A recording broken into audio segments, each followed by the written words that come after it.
Hi guys, my name is Muhammad Izukarim Yusni and I'm from group SEM, the only person in this group. Today we are making edible science. So what edible science am I talking about? So it's called molecular gastronomy. Let's go. Okay, so before we start, a little bit of a backstory and an introduction.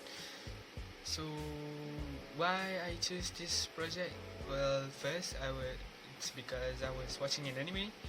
It's called Shokugeki no Soma, and this moment came on the screen. As you can see here, or there. Anyway, I'll edit it later. So I became intrigued with the idea of molecular gastronomy, and so even the main character got the idea when he was playing with the kids. So I said to myself, maybe this experiment could be a stepping stone for the children who are interested in science. And so I picked this experiment and I expanded on it to capture more interest. So what more other than combining science is food.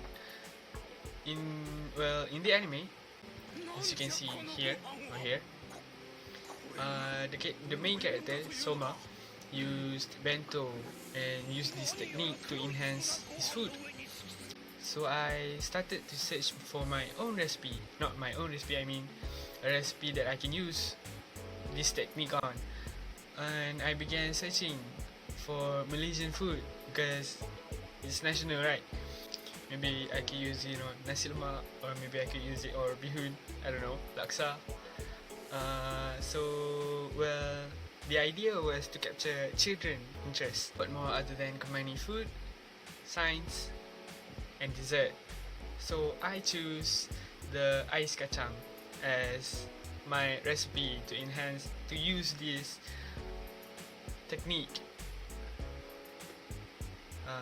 That's the introduction. That's kind of an introduction and a backstory of why I choose this project.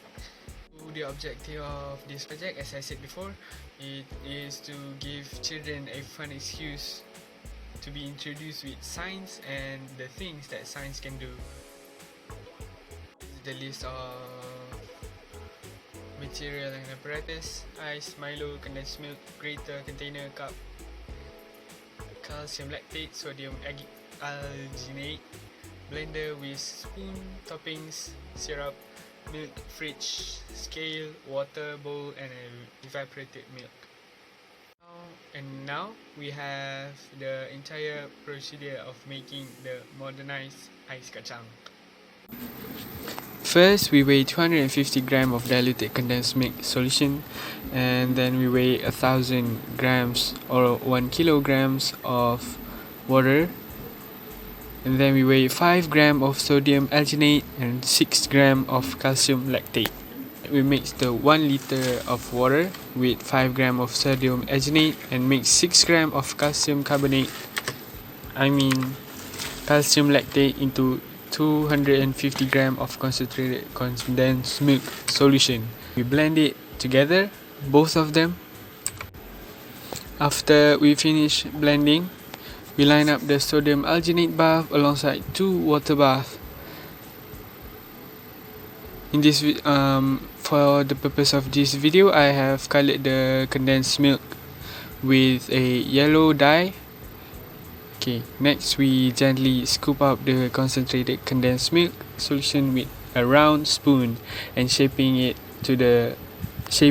in the alginate bath. After that, we let the droplets sit in the alginate bath for 2 to 3 minutes and transfer the droplets to the next water bath to clean it. So here's a fun fact. Maybe some of you have seen the edible water bottle, and some of you might realize that this process is completely the same.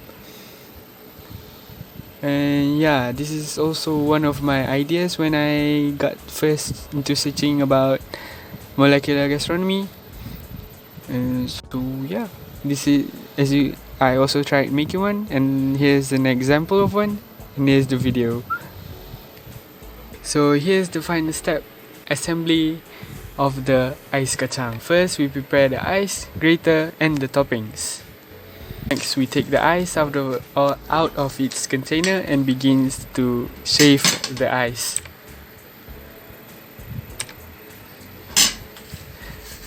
Here I'm using a Ziploc bag to make it easier to handle and also not make a mess.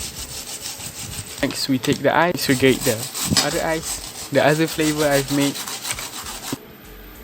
And finally, we prepare the bowl for us to eat the ice kacang. So here I'm putting on kidney beans and some cream corn.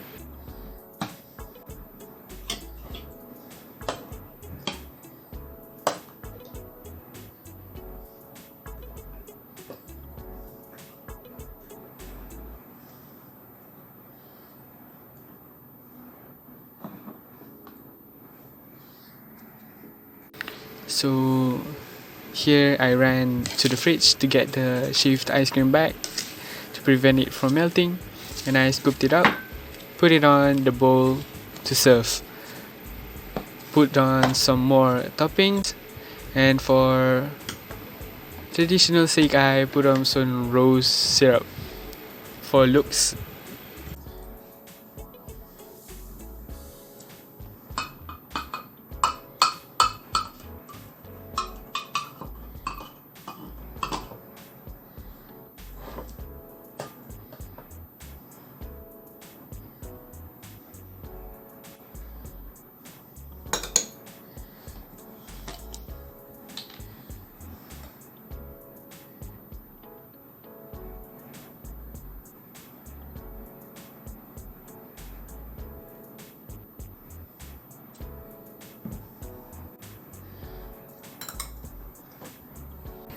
So here is my molecular gastronomy.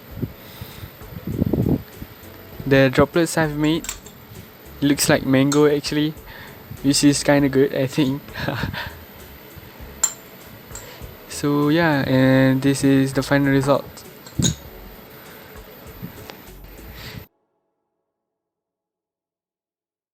Because I'm a little bit of a shy person, also because I'm an introvert, I am not prepared to show my face, so I'll just show this good hand. Yay! Next we have the discussion. So the question is, does the sodium alginate and calcium lactate add any flavor or texture to the meal itself? No and yes. It does not add any flavor, but it does change the texture a little bit. It makes it a little bit of a slimy texture. Some of you might prefer it, some of you might not, but if you are doing it correctly, it will only add a membrane layer. So next is what could be improved for this project. Having a proper equipment to make the shape of the droplet more round, and using a proper ice shaver. Okay, so finally we have the conclusion from what I have experienced myself from this project, and I'm having a lot of fun from the knowledge of science, trying out new things, and how fun and easy it was to make. It would be a great experiment or a weekend activity for the kids. Not only that you get to do these activities, you also could enjoy the food, the ice cream at the end. So I'd say it is a great activity for kids age 5 and above. It is also good for them because this project introduced them to science concept, and it can induce them to think more. Yeah. Thank you for watching, and this is from Group SEM. Bye from me. Bye. Thank you for watching. Subscribe. Don't, I don't care. I know.